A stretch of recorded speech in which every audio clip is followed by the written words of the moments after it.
Hello everyone, welcome to LBN Noor academy. Hello everyone, LBN Noor academy के segment में आपके साथ हूँ और आज का हमारा टॉपिक है how to prepare for AIBE यानी कि ऑल इंडिया बार एग्जामिनेशन।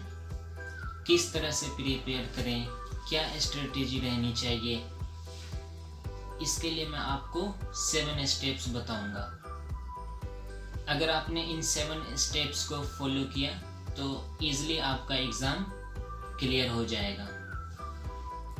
तो सिंपली अगर मैं बताऊं ऑल इंडिया बार एग्जामिनेशन के बारे में, तो ये एक असेसमेंट टेस्ट होता है जो कि नेशनल लेवल पर कंडक्ट कराया जाता है बार काउंसिल ऑफ इंडिया के थ्रू। और इस एग्ज़ाम का जो एम होता है वो बस यही होता है, to test the ability of advocates to practise law as a profession in India. और इस एग्जामिनेशन का मोड होता है ऑफलाइन, यानी कि ऑफलाइन पेपर होता है। ये एग्जामिनेशन का टाइप होता है ओपन बुक, यानी कि आप बुक वगैरह ले जा सकते हो एग्जामिनेशन हॉल में और क्वेश्चन को सोल्व करते टाइम इनको रेफर कर सकते हो। और क्वेश्चन जो होते हैं वो किस तरह के क्वेश्चन आते हैं, तो MCQs ऑब्जेक्टिव टाइप क्वेश्चन होते हैं। टोटल नंबर ऑफ क्वेश्चंस आते हैं आपके 100 और टाइम ड्यूरेशन रहता है एग्जामिनेशन का 3 hours and 30 minutes। तो ये तो थी एग्जामिनेशन की बातें।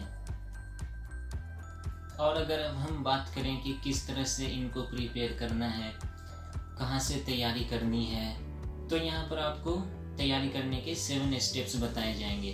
तो आइए शुरू करते हैं। तो हमारा पहला स्टेप है keep your self updated with the syllabus. तो फर्स्ट स्टेप यही है, आपने उस सिलेबस को एनालाइज करना है, उनको नोट डाउन करना है। और अगर मैं आपको बताऊं कि कौन कौन से सब्जेक्ट्स आते हैं इस एग्जामिनेशन में, तो एक तो आपका एडमिनिस्ट्रेटिव लॉ आता है, ADR आता है including arbitration act, code of civil procedure आता है, कंपनी लॉ आता है, कॉन्स्टिट्यूशनल लॉ हो गया आपका, criminal procedure code, cyber law, environmental law, evidence act, family law, Indian penal code, intellectual property laws, labour and industrial laws, land acquisition act, law of contract, specific relief property laws, negotiable instrument act, law of tort including motor vehicle act and consumer protection law, law related to taxation, professional ethics and cases of professional misconduct under BCI rules, public interest litigation।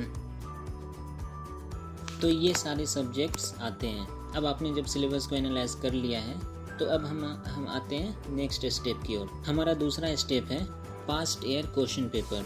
अब आपने past year question paper देखने हैं और उनको analyse करना है कि किस सब्जेक्ट से कितना पूछा गया है, किस तरह के क्वेश्चन आते हैं। इस तरह का आइडिया आपको लेना है कि कैसे क्वेश्चन आ रहे हैं। और हम आते हैं नेक्स्ट स्टेप की तरफ। हमारा तीसरा स्टेप है कैरिंग मटेरियल प्लान, यानी कि एग्जामिनेशन हॉल में कौन सा मटेरियल लेकर जाना है। इसके बाद हम नेक्स्ट स्टेप की बात करते हैं टेक नेसेसरी प्रिंट आउट्स, क्योंकि आपको पता ही है हमारी जो लॉ बुक्स हैं कितनी बल्कि होती है और यहाँ पर टोटल 19 सब्जेक्ट्स हैं इस एग्जामिनेशन के सिलेबस में। तो इसलिए हमें ध्यान रखना है सारी बुक्स नहीं ले जानी है एग्जामिनेशन हॉल में। तो इसलिए आपने क्या करना है, जो भी इम्पोर्टेंट प्रिंट आउट्स हैं उनको रख लेना है। इसके बाद नेक्स्ट स्टेप की बात करें तो prepare for the subjects which carry the most number of marks. अगर आप एनालाइज करते हो प्रीवियस ईयर के क्वेश्चन पेपर को तो उसमें से आपको 7 सब्जेक्ट्स मिलेंगे जिनमें ज़्यादा पूछा जाता है।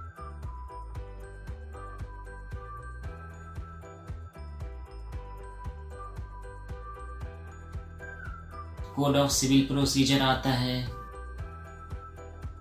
कॉन्स्टिट्यूशनल लॉ हो गया आपका, क्रिमिनल प्रोसीजर कोड,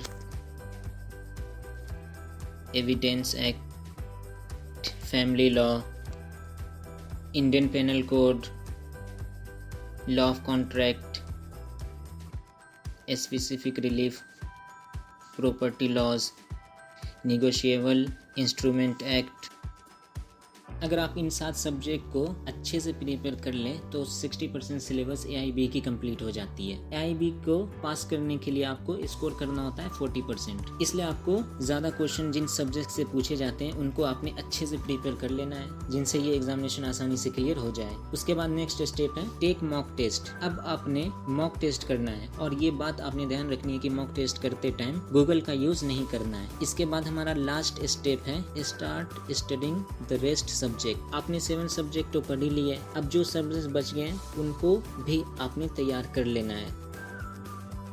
तो अगर आप इन 7 स्टेप्स को फॉलो करेंगे तो आपका AIB एग्ज़ाम आसानी से क्लियर हो जाएगा। तो इसमें इतना ही। तब तक के लिए bye bye, take care, have a nice time. Thanks for watching. Please like, subscribe and share.